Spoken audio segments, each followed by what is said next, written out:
This is Jermelle Simon, and you're watching the Chris Gunther Show.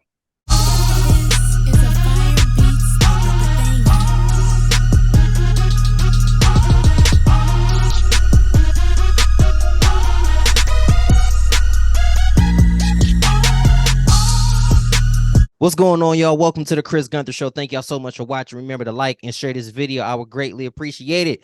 Today, my guest is from the hit show, The Upshaws. Without any further ado, the Chris Gunther Show welcomes Jermelle Simon. What's going on with you, dog? I'm good. You know, it's Monday, May 1st, so it's a new month. I feel rejuvenated. You know, I feel good. I'm here. It's so crazy how we are already, literally at the halfway, almost at the halfway point of the year. Everything going by so fast, man. We just celebrated New Year's. We just was like, oh, you know what I mean? My birthday was last month or whatever, and I would remember thinking, man, I feel like the older you get, the faster this thing goes. And so I was just 21. Now I'm 22 now. I feel it, man. But no, I do. My mom would always tell me that, like, you know, the older you get, the faster time seems to go. And man, that's the truth, because how are we in May already? Man. Yeah, it's going by really quick. What has this year taught you so far about yourself that maybe you did not know?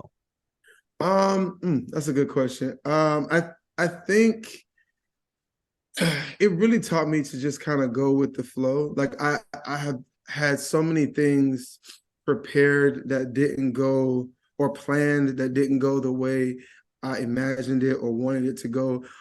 Some things did, some things didn't. And I think it just taught me to really release control, and to be a little bit more present, and to kind of just take it day by day, because you know, I'll have my year planned out, and then something to come and shake it up, and I got to regroup. And then from my regroup, it'll be shaking up again. And then I think I realized the cycle that I was doing. I was like, you know what? I'm just going to release control. I'm just going to flow with, you know, whatever it is, and, you know, and be present. So I think it has taught me, again, to just relinquish control and to be all here now. I believe that's something we all can learn from, and something that we all should do, especially with, how crazy the world is now. None of us are really in control. So we just have to, attempt to be present and in the moment. And speaking about in the moment, the Upshaws is coming back. How exciting does that feel to know that you guys are getting ready to come back?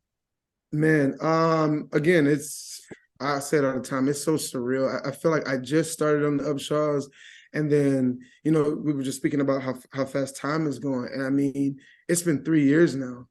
So I've been literally working with this amazing ensemble for 3 years. And I was just talking to Kim about it yesterday. I'm like, man, how are we already in the third season? We're getting ready to launch part 4.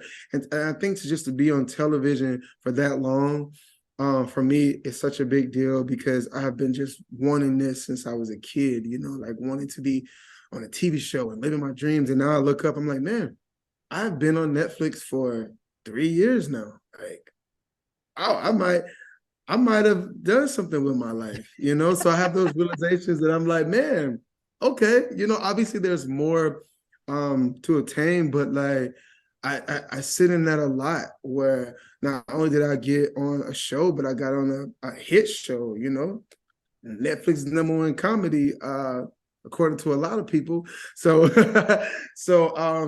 you know, it feels great, to answer your question. It feels great. And to do this now with people that I call family, because in the beginning, you know, we had a family show, but we didn't really know each other. And then now it's really my extended family, you know.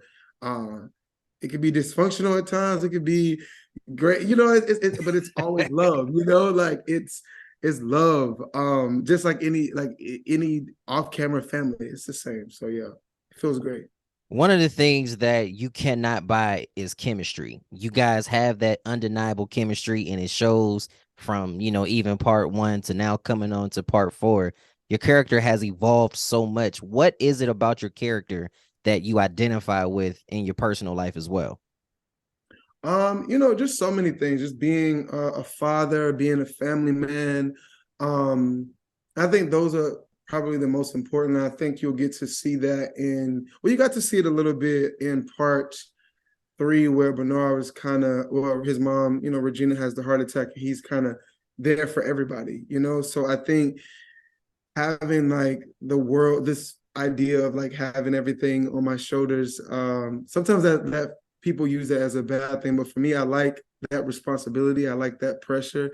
And in earlier seasons, it was just he had he had a secret that was weighing him down, which was his sexuality. And I think everybody can relate to holding on to weight, holding on to things and not realizing how much they weigh until you release them. So I think in those ways, I also related to Bernard, because there's a lot of things that I'm just, that I held on to, that I now have just released, and I feel much lighter. My spirit, my soul feels much better. So I relate to Bernard in a lot of ways.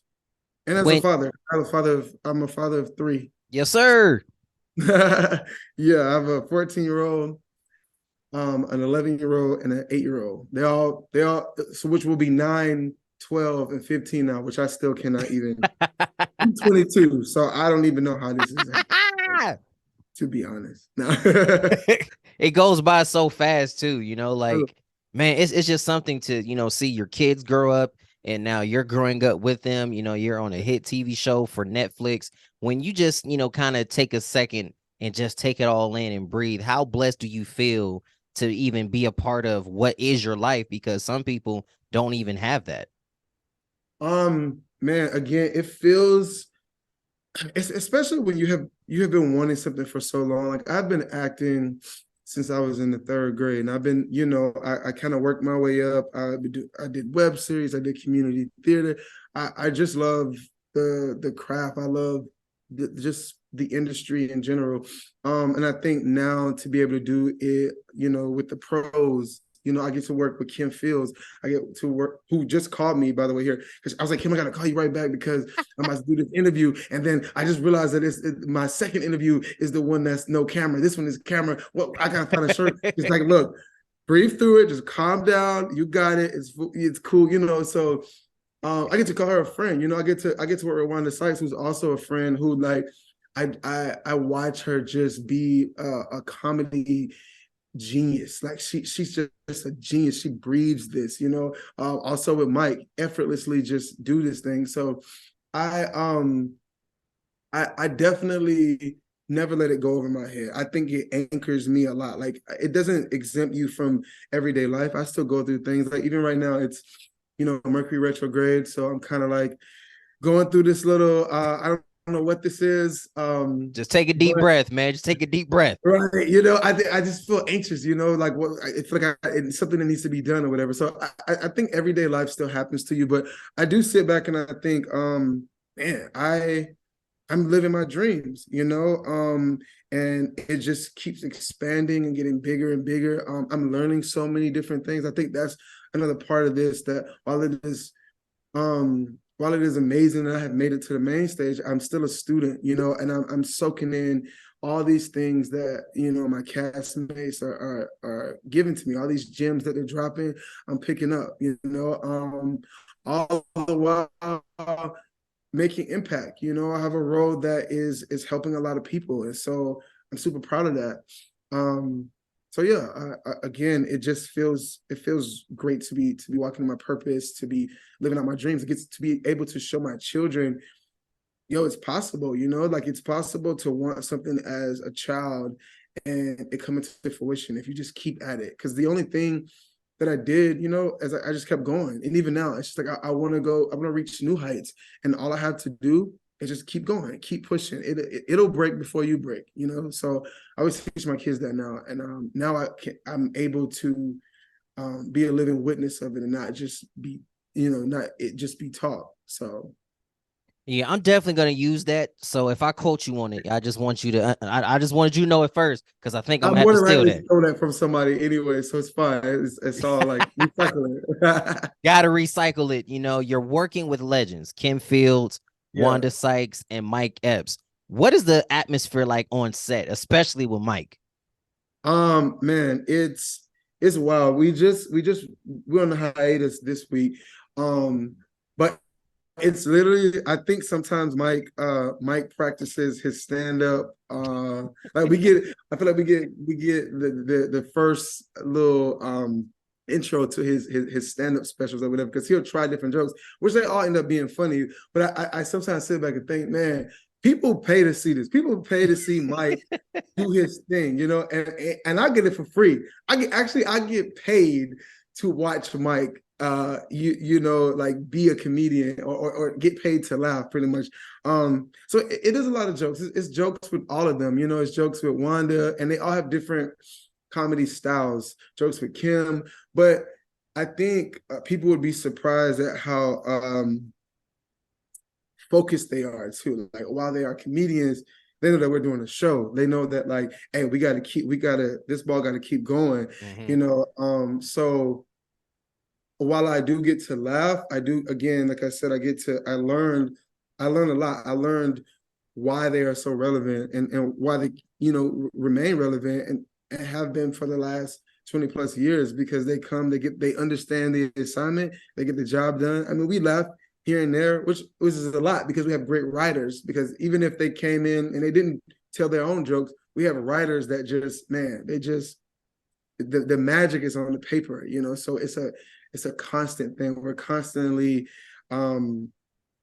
laughing, and it has been so therapeutic for my life, because with our show, we talk a lot about real life things, but we bring hilarity to it. And so in your own life, you go home and you're like, man, I can bring light to any situation, because we've seen it so many times on the Upshaws where it's something super serious, where we talk about whether it be depression or coming out, dealing with your sexuality, all that. We always find the light, and in life, it's like you're always able to find the light if you choose that, and I feel like our show is that for sure. It again, it's been super just therapeutic in my own life, and choosing.